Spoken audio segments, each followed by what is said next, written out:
नमस्कार, मैं doctor Dimple Mishra, consultant obstetrician and gynaecologist and infertility specialist. आशा करती हूँ आप लोग सब अच्छे हैं।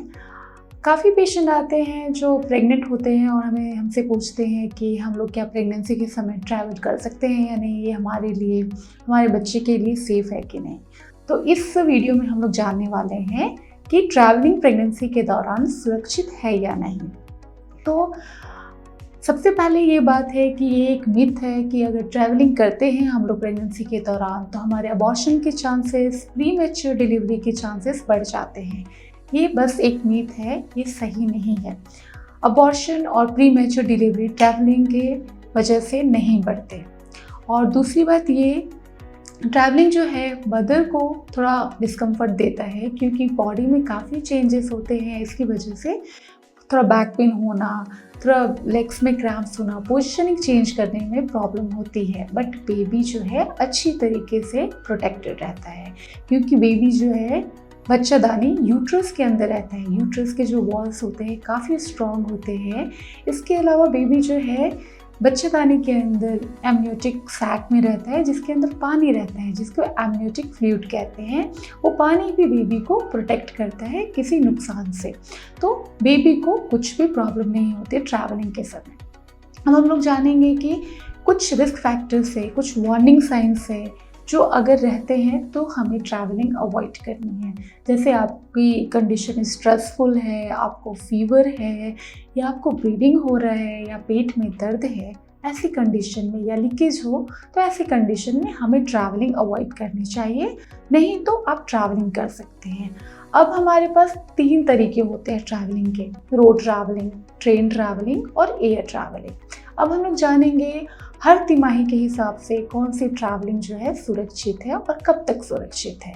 फर्स्ट तिमाही में जो है रोड ट्रैवलिंग जनरली हम लोग अवॉइड करने को कहते हैं क्योंकि रोड जो है बम्पी होते हैं, इरेगुलर होते हैं, काफ़ी उछाल और कूद होती है जिससे मदर को और बेबी को प्रॉब्लम होती है। और दूसरी बात ये कि फर्स्ट तिमाही में हमें बेबी के बारे में ज़्यादा कुछ पता नहीं रहता कि बेबी का ग्रोथ कैसा है, बेबी आगे कैसे बढ़ने वाला है, वो नहीं पता रहता। क्योंकि साधारणतः नॉर्मल लोग में भी अबॉर्शन होने के चांस जो है 100 महिलाओं में 10 महिलाओं को अबॉर्शन होने के चांस होते हैं जिसका कोई कारण नहीं होता। इसलिए फर्स्ट तिमाही में हम लोग रोड ट्रैवलिंग करने के लिए मना करते हैं। अब आते हैं ट्रेन ट्रैवलिंग। ट्रेन ट्रैवलिंग जो है सारे तिमाही में सेफ होता है। फर्स्ट, सेकेंड, थर्ड ट्राइमेस्टर में हम लोग ईजिली ट्रेन ट्रैवलिंग कर सकते हैं।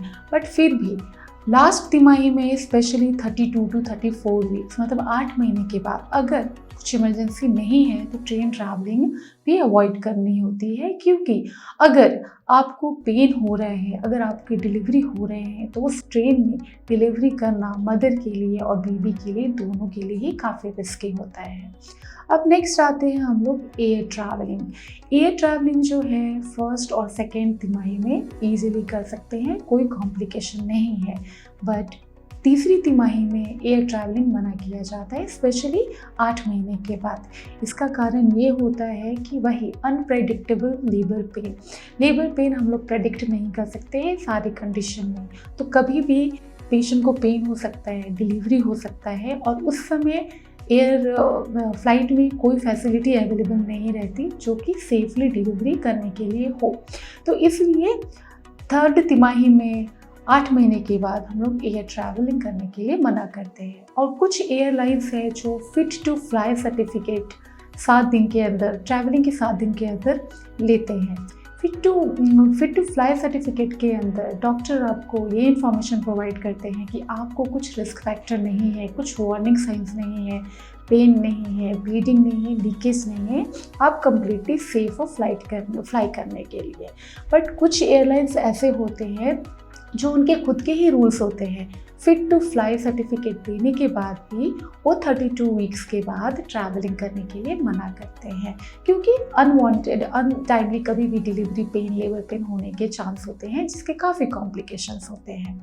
और दूसरी बात ये है कि जब लॉन्ग डिस्टेंस की फ़्लाइट होती है, हाई एल्टीट्यूड की फ़्लाइट होती है जो कि 50,000 फीट के ऊपर होती है, वैसी फ़्लाइट में ट्रैवल करने के लिए हम लोग मना करते हैं, क्योंकि ये कहा जाता है कि जब हम लोग बहुत हाई एल्टीट्यूड पे रहते हैं तो सोलर रेडिएशन जो है हमारे तक बहुत इजीली पहुंचता है, जो हमारे बच्चे के लिए हार्मफुल है, ब्रेन डेवलपमेंट में हार्म करता है, बॉडी डेवलपमेंट में हार्म करता है। ऑल्दो इसके जो इंसिडेंट्स है वो काफ़ी कम होते हैं, बट स्टिल हम लोग हाई एल्टीट्यूड और लॉन्ग डिस्टेंस फ्लाइट को ट्रैवल करने के लिए अवॉइड करने को बोलते हैं। अब हम लोग जानेंगे कि ट्रैवलिंग करते समय हमें क्या प्रिकॉशन लेनी चाहिए, जिसकी वजह से हम लोग होने वाले कॉम्प्लिकेशन को अवॉइड कर सकें। सबसे पहली बात है कि आपको हाइड्रेशन मेंटेन करना है, मतलब आपको बीच बीच में अच्छे से पानी पीते रहने हैं, लिक्विड्स लेते रहने हैं। और दूसरी बात, आपको ट्रैवलिंग के दौरान थोड़ा थोड़ा करके खाना खाते रहना है, थोड़े थोड़े इंटरवल में। और इसके अलावा आपको हर 45 से 1 घंटे के बीच आपको वॉकिंग करना है, अपने पोजीशन चेंज करने हैं, क्योंकि जब हम लोग ट्रैवलिंग करते हैं तो हमारे पैर में जो ब्लड है वो जमने लगते हैं मूवमेंट के ना होने की वजह से। प्रेगनेंसी में ऐसे भी ब्लड जमने की टेंडेंसी, ब्लड क्लॉटिंग की टेंडेंसी बढ़ जाती है, जो कि नॉर्मल है।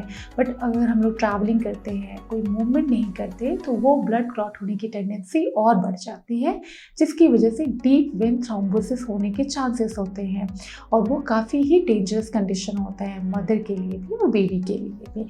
तो ट्रैवलिंग करते समय हमें ये 3 प्रिकॉशंस लेने चाहिए। अब हम लोग नेक्स्ट आते हैं कि ट्रैवलिंग के दौरान राइडिंग करना, मतलब स्कूटर चलाना या 4 व्हीलर चलाना, ड्राइविंग करना सेफ़ है या नहीं। जनरली राइडिंग के लिए फर्स्ट ट्राइमेस्टर में हम लोग मना करते हैं। अगर आपको हल्कापन हो रहा है, सर का हल्कापन हो रहा है, चक्कर आ रहे हैं, तो हम लोग स्कूटर चलाने से मना करते हैं, क्योंकि कभी भी आपको चक्कर आ सकता है और एक्सीडेंट के चांसेस बढ़ सकते हैं। रही बात 4 व्हीलर की ड्राइविंग करने की, तो 4 व्हीलर ड्राइव करना प्रेगनेंसी में सेफ़ होता है, बट इसके लिए कंडीशन ये है कि आप अभी 2 चीज़ों को लेके चल रहे हैं। एक आपकी खुद की हेल्थ है और आपकी बेबी की हेल्थ है, तो आपको प्रिकॉशन लेने हैं, आपको सेफ लिमिट में ड्राइव करना है। इसके अलावा आपको सीट बेल्ट पहनने हैं। सीट बेल्ट पहनते समय जो नीचे का बेल्ट होता है हॉरिजॉन्टल, उसको आप टमी के पेट के नीचे लगा, ताकि वो पेट के ऊपर प्रेशर ना दे। तो इस वीडियो में हमने जाना कि हमें ट्रैवलिंग करने में कोई प्रॉब्लम नहीं है, हमारे बेबी के लिए कोई प्रॉब्लम नहीं है। आपको बस अलर्ट रहना है कि वो वार्निंग साइंस नहीं होने चाहिए, जैसे पेट का दर्द होना, लीकेज होना, ब्लीडिंग होना, ये नहीं होनी चाहिए। दूसरी बात, ट्रैवलिंग करते समय आपको प्रिकॉशंस लेने होंगे। वो प्रिकॉशंस होते हैं, आपको हाइड्रेशन मेंटेन करना है, वाटर लेते रहना है, बीच बीच में खाना खाते रहना है, इसके अलावा हर घंटे में वॉक करते रहना है।